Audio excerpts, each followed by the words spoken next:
قربانی، اور دین دیکھو دین، اور دین سے کیا فائدہ ہوگا؟ دین ہوگا تو پھر زندگیاں کس طرح بسر ہوں گی؟ آؤ میں تمہیں اپنے اکابر کی سناتا ہوں۔ مولانا عبدالحی صاحب رحمۃ اللہ علیہ سکھ زادے ہیں، سکھ خاندان کے، کلمہ پڑھا، باقی خاندان سارا سکھ ہے، اور انہوں نے کلمہ پڑھا، اسلام میں آگے، اور آ کے مدرسے کے اندر داخلہ لیا، پڑھ رہے ہیں، اور دورہ حدیث آخری فائنل کلاس کو کہتے ہیں، اس کلاس میں پہنچے ہیں تو محلے کے ایک بڑا سیٹھ آیا ان کے استاذ کے پاس، کہنے لگا میری بچی جوان ہے، تو یہ آپ کے آخری کلاس میں جو طلبہ ہیں، جو اسٹوڈنٹ پڑھ رہے ہیں، ان میں سے کوئی اچھا سا بچہ مجھے عنایت فرمائیں تو میں اپنی بچی کا نکاح کروا لوں۔ تو انہوں نے فرمایا کوئی بات نہیں، تو کل آ جانا کلاس میں، اور وہیں آ کے انتخاب کی نظر کسی بچے پہ ڈال لینا۔ اور یہ دوسرے دن کلاس میں پہنچے ہیں تو وہاں دیکھتے ہیں کہ مولانا عبدالحی صاحب رحمۃ اللہ علیہ وہ کلاس میں بیٹھے، تو یہ استاد کے سامنے بیٹھ کے انہوں نے اشارہ کیا کہ وہ بچہ ہے۔ تو استاد نے پھر کہا کہ سوچ لو کس کا انتخاب کر لو، تو انہوں نے کہا نہیں یہی ٹھیک ہے۔ تو پھر استاد نے بتایا کہ بھئی اس کے پاس کوئی مال وغیرہ کچھ بھی نہیں ہے، سکھ خاندان کا اکیلا مسلمان ہوا ہے، اور ان کی اللہ نے یوں ہی تھوڑی نہ فرمایا اتقوا فراست المؤمن فإنه ينظر بنور اللہ، مومن کی نگاہ سے ڈرو، وہ اللہ کی نظر سے دیکھتا ہے، اللہ کے نور سے دیکھتا ہے۔ تو آج بھی اللہ کے ولی موجود ہیں، لیکن میری آپ کی آنکھیں نہیں دیکھ سکتی، وہ آنکھیں بھی تو پیدا کرنی پڑیں گی جو انسان کی حقیقت کو پہچان سکیں۔ تو ان کو جب استاد نے فرما دیا کہ بھئی کل تیرا نکاح ہونا ہے، تو انہوں نے کیا کیا؟ کپڑوں کا وہی ایک سوٹ ہے ان کے پاس، ایک سوٹ پہنا ہوا، لنگی پہنی، اس کو دھویا اور دھوپ میں ڈال دیا، اور ہاں آسمان کے بادلوں نے بھی کہا کہ آج تیرے کپڑے نہیں ہم نے سوکھنے دینے، اور وہی انہوں نے گیلے کپڑے دوسرے دن پہنے ہیں، اور ساتھیوں نے کہا کہ ہمارے کپڑے لے لو، اور انہوں نے کہا جس سوٹ میں میں اللہ کے سامنے نماز پڑھ سکتا ہوں، اس میں کیا میرا نکاح نہیں ہو سکتا؟ اس میں کیا میرا نکاح نہیں ہو سکتا؟ اور وہی سوٹ پہنا ہے اور مسجد میں پہنچے ہیں، اور ان کے سسر صاحب بیٹھے دیکھ رہے ہیں کہ ہاں کل بھی یہی سوٹ پہنا تھا، آج بھی یہی پہنا ہے، فرق صرف اتنا ہے کل سوکھا تھا آج گیلا ہے، کل سوکھا پہنا تھا آج گیلا پہنا ہے۔ اور بیٹی کا نکاح کروا دیا، رخصتی ہوئی، اور یہ رہتے کہاں تھے؟ محلے کی ایک مسجد تھی، تو اس مسجد میں اذان دیا کرتے تھے، اور وہیں پہ محلے والوں کی طرف سے کھانا بھی آتا تھا، اور وہیں مسجد کے کمرے میں رہتے تھے۔ تو رخصتی کے بعد بیٹی 2 دن کے بعد جب واپس گھر پہنچی تو بیٹی کی ماں نے پوچھا کہ بیٹی میں تجھ سے یہ تو نہیں پوچھتی ہوں کہ تیری ساس کیسی ہے، مجھے پتہ ہے وہ ہے ہی کوئی نہ، اور یہ تو نہیں پوچھتی کہ تیرے سسر کیسے ہیں، مجھے پتہ ہے وہ ہے ہی کوئی نہ، اور میں یہ تو نہیں پوچھتی کہ تیری نند کیسی ہیں، مجھے پتہ ہے وہ ہے ہی نہیں، تو بتا تیرے شوہر کیسے ہیں۔ اور وہ بے ساختہ رو پڑی اور بے تحاشا رو پڑی۔ اب ماں نے سمجھا اللہ خیر کرے، کس کے ہاتھ میں میرے شوہر نے میری بیٹی کا ہاتھ دے دیا، اس نے کیوں رونا شروع کر لیا؟ اور میرے عزیزو دل کے کانوں سے سنو انہوں نے کیا فرمایا، رو رو کے انہوں نے کیا فرمانے لگی، کہا ماں میں نے تو سنا تھا مرنے کے بعد جنت ملتی ہے، مجھے تو جیتے جی جنت مل گئی ہے، مجھے تو جیتے جی جنت مل گئی ہے۔ کیا مولانا صاحب کے پاس کوئی بلڈنگ تھی بڑی؟ کیا کوئی پیسہ دا سکارپیو تھی؟ کوئی سوئفٹ تھی؟ کیا کون سی گاڑی تھی ان کے پاس؟ کون سی بنگلے اور کوٹھے اور محل تھے ان کے پاس؟ ان کے دل میں اللہ کا نور تھا، اللہ کا دین تھا، ایمان تھا، انہوں نے محبت دی ہے۔ یہ تو مولانا کا واقعہ سنا، او اللہ کے نبی کی سناتا ہوں۔ میرے رسول سے پوچھا گیا یا رسول اللہ سب سے بہترین بیوی کون سی ہے؟ تو میرے نبی نے 3 خوبیاں بیان فرمائی، 3 خوبیاں بیان فرمائی، کہا سب سے بہترین بیوی وہ ہے شوہر جب اس کو دیکھے تو شوہر کا دل خوش ہو جائے، اور دل اسی سے خوش ہوگا جس کے بارے میں دل صاف ہوگا۔ اور دوسرے نمبر پہ فرمایا کہ بہترین بیوی وہ ہے جس کو شوہر کوئی حکم دے اور وہ شوہر کے حکم کو پورا کرے، اور ہاں شوہر کے حکم کو وہی بیوی پورا کر سکے گی جو حقوق جانتی ہوگی، جسے پتہ ہوگا اگر ایک رات بھی میرا شوہر مجھ سے ناراض رہا تو اللہ کی طرف سے لعنتیں برستی رہیں گی پوری رات مجھ پر، اور اگر نافرمانی شوہر کی نافرمانی میں میں اللہ کے پاس پہنچ جاؤں گی تو مجھ پر جنت کے دروازے نہیں کھلیں گے، اس لیے پتہ ہوگا وہی حقوق ادا کرے گی۔ اور تیسری خوبی فرمائی کہ شوہر کی عدم موجودگی میں، شوہر کی غیر حاضری میں وہ شوہر کی امانتوں کی حفاظت کرے، اپنی حفاظت کرے، اس کے مال کی حفاظت کرے، بچوں کی حفاظت کرے، گھر کی حفاظت کرے، اور شوہر کی غیر موجودگی میں وہی شوہر کی امانتوں کی حفاظت کرے گی۔ جیسے جسے دین کا پتہ ہوگا، اسے حقوق پتہ ہوں گے، اسے یہ پتہ ہوگا کہ اگر میں نے اپنا ہاتھ کسی غیر کے ہاتھ میں دیا تو جب تک میں اپنا ہاتھ اس کے ہاتھ سے چھڑاتی اس سے پہلے 99 سانپ میری قبر میں مسلط ہو جائیں گے۔ جسے یہ پتہ ہوگا وہی شوہر کی امانتوں کی حفاظت کرے گی۔ لیکن ہائے افسوس کی بات ہے، آج پیسے دیکھتے ہیں، یہ نہیں دیکھتے انسان بھی ہے کہ نہیں ہے۔ پھر فرماتے ہمارا داماد اچھا نہیں ہے، بیٹی کو بہت ستایا ہوا ہے۔ ارے تم نے داماد کے ساتھ تھوڑی نہ شادی کروائی تھی، پیسے کے ساتھ شادی کروائی تھی۔ انسان کون دیکھتا ہے؟ انسان دیکھتے تو یہ ماجرا پیش نہیں آتا، یہ آج یہ وقت پیش نہیں آتا کہ تمہاری بیٹی کو کوئی رلائے، ایسا وقت دیکھنے کو نہیں ملتا۔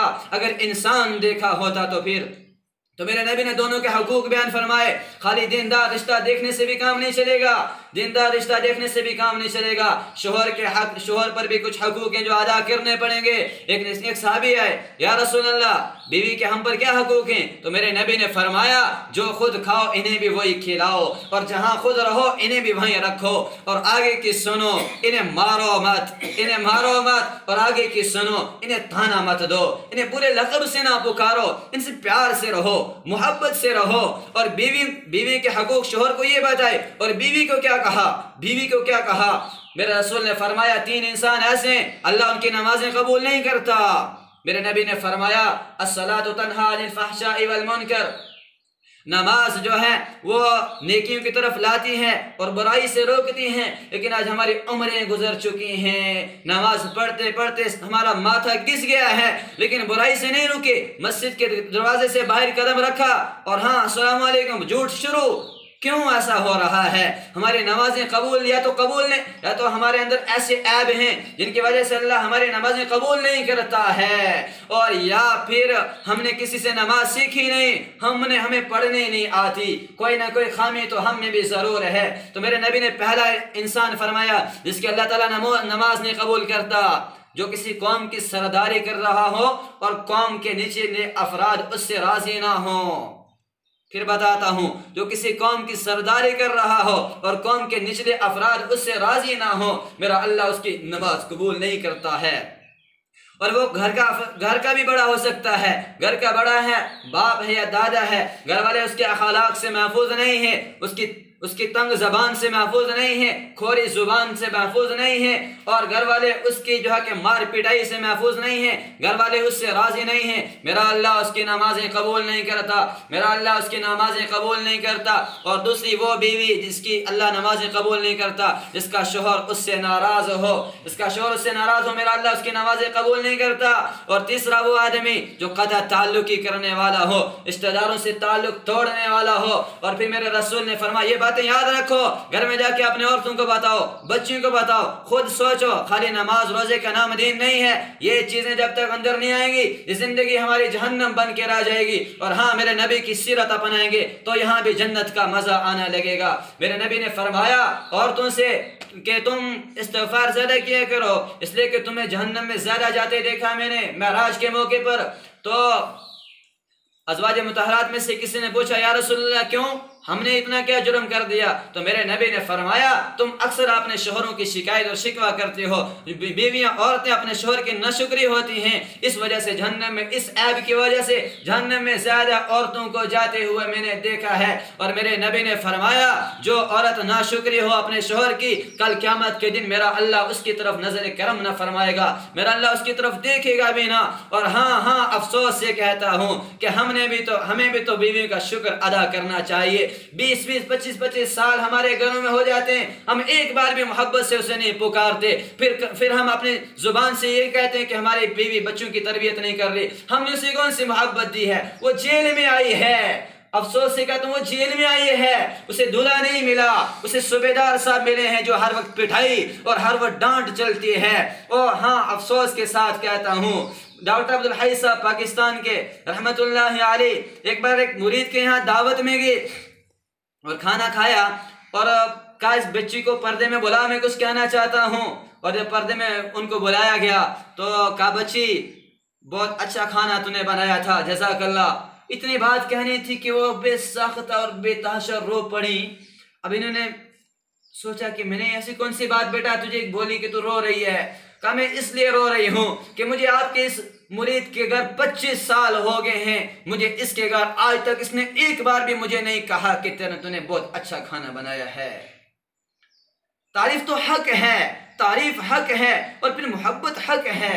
میرے مولانا الیاس رحمت اللہ علیہ نے ایک جگہ دعوت میں گئی اور وہاں کھیر بنائی، وہاں دیہاتی عورت چینی ڈالنی تھی، چینی کی جگہ نمک بھی سفید، چینی بھی سفید، اور وہ چینی کی جگہ نمک ڈال گئی، بہت سارا بے تحاشا نمک، اور جب سامنے دسترخوان پر رکھا، اور کھانے میں سنت ہے، میرے نبی کی کھانے میں سنت ہے سامنے دسترخوان پہ سارے بیٹھ کے مل کر کھائیں، اور ایک صحابی ہے، یا رسول اللہ ہم کھانا بہت کھاتے ہیں، پیٹ نہیں بھرتا، تو میرے نبی نے فرمایا تم مل کے کھایا کرو، مل کے دسترخوان پہ کھایا کرو، تو میرے نبی کی سنت ہے۔ تو دسترخوان پہ جب بیٹھے تو فرمایا مولانا کیجئے، شروع کیجئے، تو حضرت نے جب ایک لقمہ اٹھایا تو کیا دیکھتے ہیں وہ تو اس میں نمک بے تحاشا پڑا ہے، تو انہوں نے کہا بھائی کوئی نہیں، آج کھیر کوئی نہیں کھائے گا، ساری میں کھاؤں گا، جاؤ اندر سے ہانڈی اٹھا کے لاؤ۔ تو انہوں نے سمجھا کہ کھیر بہت اچھی بنی ہوگی، مولانا صاحب کو پسند آئی، تو وہ تو بہت خوش ہو گئے۔ تو جب پوری وہ ہانڈی اٹھا کے لائے اور جو سب کے سامنے رکھی تھی تھوڑی تھوڑی، تو وہ بھی مولانا صاحب نے اپنی ایک پلیٹ میں جمع کی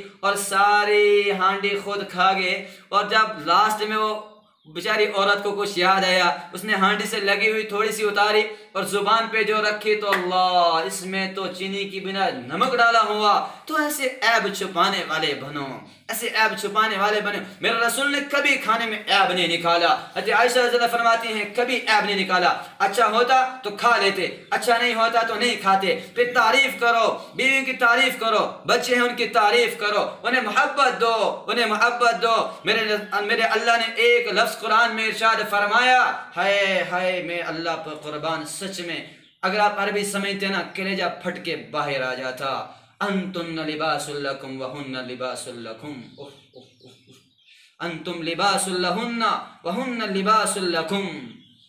یہ نا میں نے کرتا پہنا ہے، یہ کرتا پہنا ہے، تو یہ ہمیشہ میرے ساتھ ہے۔ کبھی دیکھا کھانا کھاتے ہوئے میں اس پہ گرا رہا ہوں، کبھی کوئی کھانا کھاتے ہوئے کپڑوں پہ گراتا ہے، ذرا سا پریس خراب ہو جائے، ہائے میرے کپڑے کی پریس خراب ہوگی، تو میرے اللہ نے قرآن میں کیا فرمایا کہ تم بیویوں کی طرح اس طرح ہو جس طرح تمہارے کپڑے ہیں، اور وہ تمہارے لیے اس طرح جس طرح تمہارے کپڑے ہیں۔ تم بیوی کے لباس ہو اور بیوی تمہارے لباس ہیں، اور پھر اس لباس کے درمیان کسی کو حائل نہ ہونے دو۔ یہ میں نے کرتا پہنا ہے اور یہ میرا فون ہے، یہ میں اس کے بیچ رکھ دوں گا تو مجھے بتاؤ چین آئے گا؟ کسی صورت میں مجھے چین آ سکتا ہے؟ نہیں نا۔ تو میاں بیوی کا ایسا رشتہ، اس کے بیچ میں کسی کو حائل نہ ہونے دو۔ کیا لوگ ہیں، کچھ لوگ ماں باپ کی وجہ سے بیویوں کو برباد کرتے ہیں، اور کچھ بیویوں کی وجہ سے ماں باپ کو برباد کرتے ہیں۔ اور میں اپنے نبی کی سناتا ہوں، عرب کا معاشرہ، بس بہت کم ہی وقت لوں گا میں آپ کا، عرب کا معاشرہ ایسا سنگین معاشرہ جس میں محبوبہ سے عشق کا اظہار کرنا فخر سمجھا جاتا ہے۔ ورنہ آپ نے نام سنا ہوگا مجنو، مجنو نام سنا ہوگا، نام کیا ہوا تو اس کی کہانی بھی تو بچے کو معلوم ہوگی۔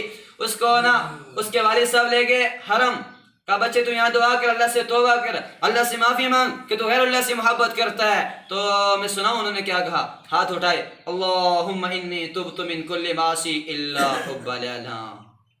آج سب کو آئی ہوگی سمجھ، اللہم انی تبت من کل معاصی الا حب لیلا، اللہ میں ہر گناہ سے توبہ کرتا ہوں، محبت لیلا کی محبت سے توبہ نہیں کرتا۔ اور آگے کیا فرمایا، اللہ جو اس پر آمین کرے تو اس پر بھی رحم فرما۔ یہ عرب کا یہ معاشرہ ہے، یہ اتنا سنگین معاشرہ۔ آج بھی نہیں دیکھتے ہو جو بیوی سے ذرا سی محبت کرے تو زن مرید، بیوی کا مرید بنا پڑا ہے، بیوی کو اپنا شیخ بنایا۔ ارے میرے نبی کی تو سنو، ایسے صحابہ کی مجلس لگی ہے، ایک صحابی آئے، یا رسول اللہ من احب منک، آپ سب سے زیادہ محبت کس سے کرتے ہیں؟ تو میرے نبی نے نا فرمایا عائشہ سے۔ عائشہ کون ہے؟ میرے نبی کی بیوی ہیں۔ کہا عائشہ سے، تو وہ نا صحابی ہل گئے کہ یہ کیا کہہ دیا انہوں نے، یہ سارے صحابہ کے سامنے یہ کیا بول رہے ہیں؟ تو انہوں نے نا اپنی بات کو بدلا، کہا میرا مطلب ہے مردوں میں کس سے محبت ہے؟ تو میرے نبی یوں بھی فرما سکتے تھے ابو بکر سے، تو میرے رسول نے فرمایا عائشہ کے ابو سے، عائشہ کے ابو سے۔ تو یہ معاشرت میرے نبی نے سکھائی ہے، خالی میں 1000 بار کہہ چکا، خالی نماز روزے کا نام دین نہیں ہے، یہ معاشرت سکھائی ہے۔ ماں باپ کے کیا حقوق بیان کیے، اور پھر بیویوں کے کیا حقوق ہے۔ ماں کے لیے میرے رسول نے کیا فرمایا، کہ میری ماں ہوتی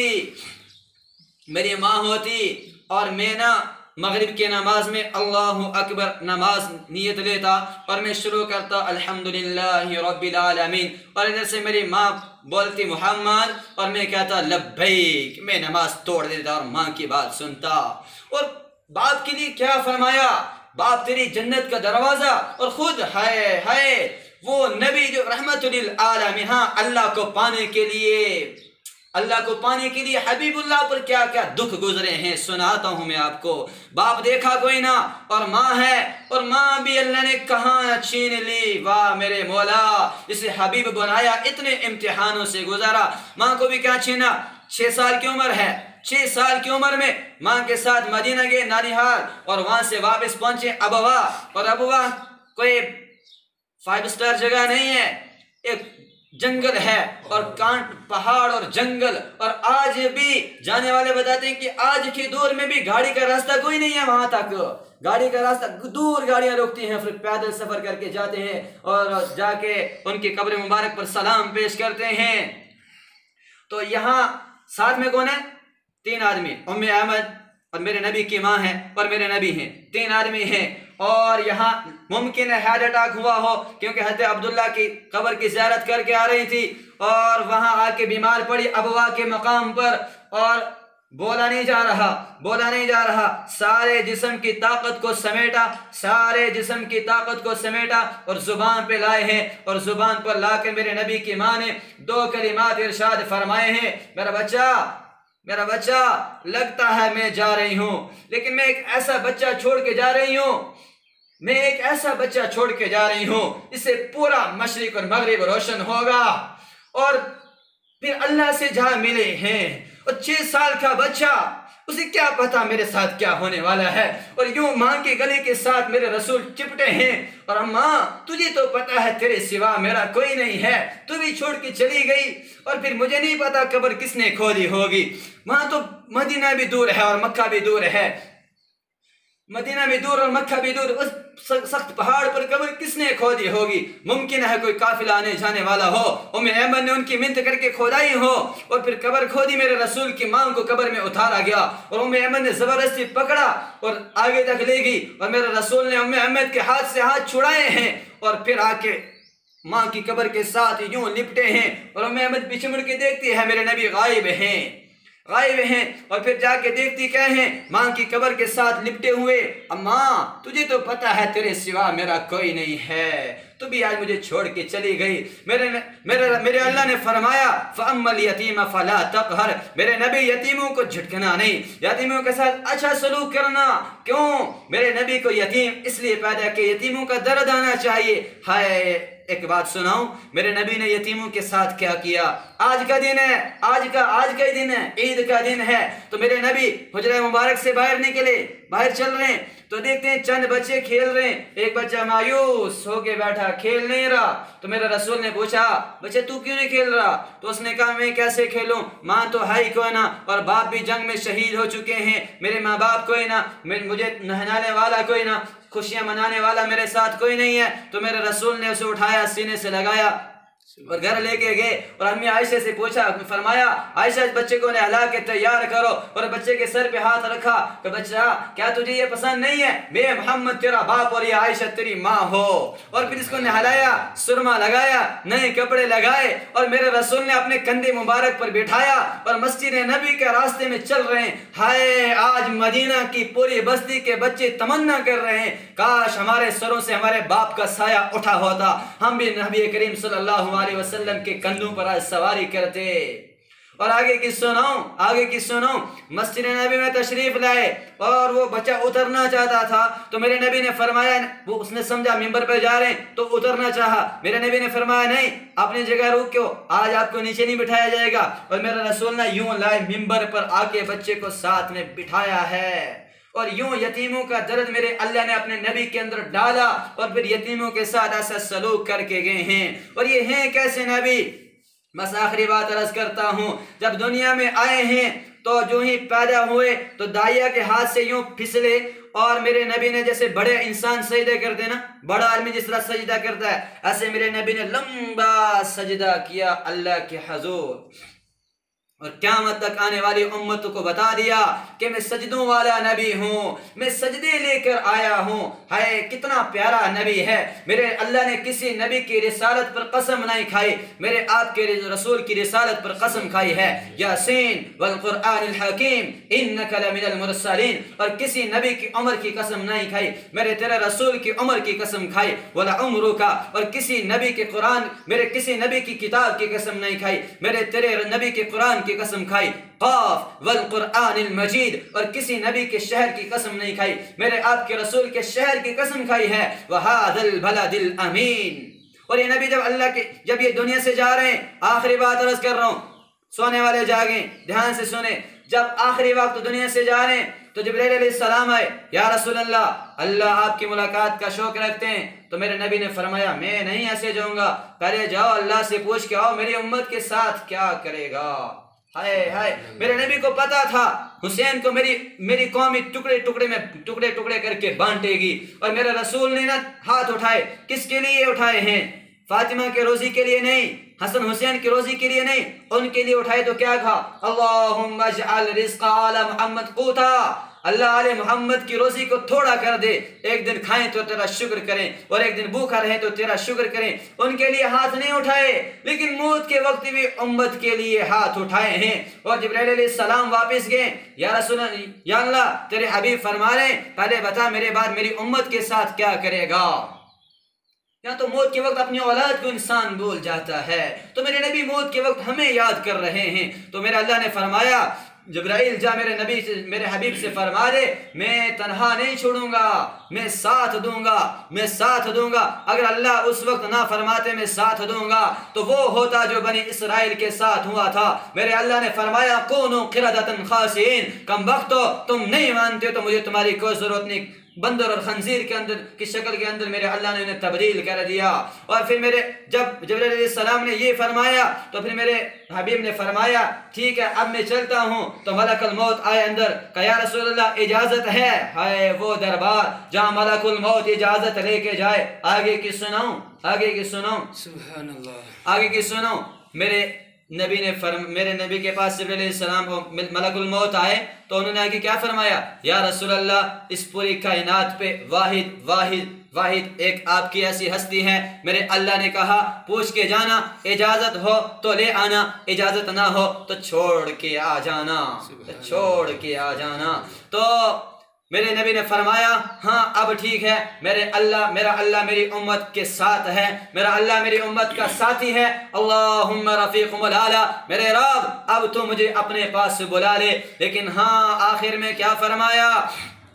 میری امت میں جا رہا ہوں، لیکن جاتے جاتے پورے جسم کی، جیسے ماں نے پورے جسم کی طاقت کو جمع کیا تھا، اور کیا فرمایا تھا؟ میں ایک ایسا بچہ چھوڑ کے جا رہی ہوں، پوری دنیا اس سے روشن ہوگی، اور ایسے آج بچے کا بھی اللہ کے پاس جانے کا وقت ہے۔ اور میرے نبی نے فرمایا میری امت میں جا رہا ہوں، دو باتیں ہیں، الصلاۃ وما ملکت ایمانکم، ایک نماز نہ چھوڑنا اور ماتحتوں کے ساتھ اچھا سلوک کرنا۔ دو کلمات ارشاد فرمائے ہیں، ایک ہے اللہ کا حق، اس میں نماز سے بڑھ کر کوئی چیز نہیں ہے۔ میرے نبی نے فرمایا الصلاۃ عماد الدین، من قامها فقد اقام الدین ومن ترکها فقد هدم الدین، نماز دین کا ستون ہے، یہ بیچ سے پلر ہٹا دو فقد هدم الدین، تو سارے دین کا خیمہ زمین پہ آ کے گرے گا۔ نماز میں اللہ کا حق ایک میں ارشاد فرمایا، اس میں نماز سے بڑھ کر کوئی نہیں، اور دوسرا انسانوں کا حق، جس میں اچھے اخلاق سے بڑھ کر کوئی چیز نہیں ہے، اور اچھے اخلاق کو آگ لگانے والی یہ کینچی ہے، جو زبان ہے، جو تیر تلوار کب ہیں، ہر وقت کسی کے پاس یہ زبان کے بول ہیں جو بے ساختہ دلوں سے پار ہوتے ہیں۔ اور پھر سہ جانا سیکھو، پی جانا سیکھو، برداشت کرنا سیکھو، یہ دنیا جنت بنے گی۔ میرے نبی نے فرمایا جسے غصہ آئے اور وہ اس پر قادر ہو کہ غصے کو نافذ کر دے، مثال کے طور پر کسی کمزور نے طاقتور کو ستایا، اب یہ طاقت رکھتا ہے کہ اسے تھپڑ لگائے، لیکن یہ برداشت کر لے، ہے یہ تو بہت مشکل ہے۔ آگے کی سنو، آگے آدھی حدیث اور ہے، سنو۔ میرے نبی نے فرمایا جو غصے کو قائم کرنے پر قادر ہو، پھر وہ کنٹرول کر لے، سہ جائے، پی جائے، برداشت کرے، تو کل قیامت کے دن آدم علیہ السلام سے لے کر آخری انسان تک کل کائنات کے انسان میدان محشر میں ہوں گے، اور میرا اللہ اس انسان کو، کس کو؟ جو غصے پر قادر تھا پھر نافذ نہیں کیا، اس کو بلائیں گے سامنے اور بلا کر فرمائیں گے تجھے اختیار ہے، آج حور عینہ میں سے جس کو چاہے چن لے۔ نوجوانوں، میرا اللہ کہے گا حور عینہ میں سے اختیار ہے، جس کو چاہے چن لے، جس کو چاہے چن لے۔ تو یہ اللہ رب العزت ہمیں کہنے سننے سے زیادہ عمل کرنے کی توفیق عطا فرمائے۔ یہ میرے نبی کی معاشرت ہے، اس پر بھی ہم عمل کریں۔ وآخر دعوانا الحمدللہ رب العالمین۔